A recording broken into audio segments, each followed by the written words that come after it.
Something that I've been doing for the past several years is striving to not live in proximity to whiteness. And a very basic example is like the first black this.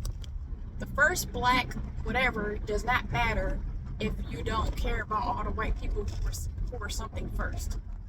So that's a very basic thought, but like it's very much more complex than that. And you don't realize how complex and how in proximity to whiteness that you live until you try not to do it. And so another example is, you know, people can hate us when we're in Dockers and polos and a three-piece suit. So I'm not going to admonish or pass judgment on anybody who does any bad thing that people think twerk, cuss, all this stuff. Like, I don't live in accordance to respectability politics because that doesn't move anything forward. It just judges our people because of a certain group of people's gaze. So something I've realized with all these diaspora wars that's going on, I'm going to adhere to a great Black American proverb. My name Bennett, I ain't in it.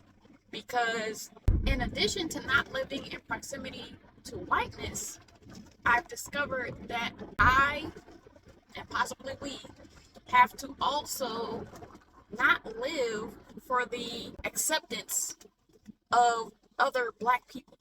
Because the diaspora wars can only exist if you participate. And I feel like Black Americans just should keep doing what been doing, being awesome. And that is not to say I ain't one of them people who be talking down on other people.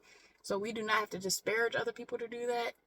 Because for me, I'm still waiting for my, African animation folks to come out with their stuff because I want to learn about them.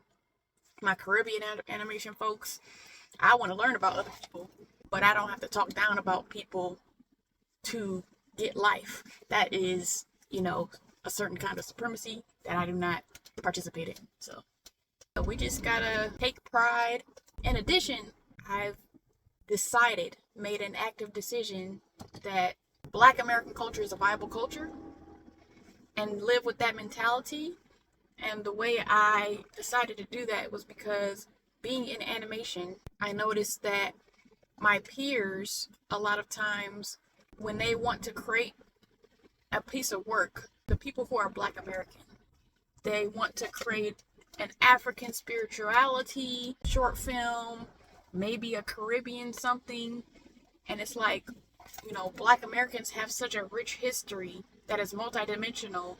And I noticed not a lot of people want to do stories around that. And it feels very, colonizer sometimes when we try to do their stories and then do it wrong like the other people be doing it wrong. That opened my eyes to even though Black American culture affects the world, not a lot of us feel that pride that it is a viable culture. I want to make sure that I think that.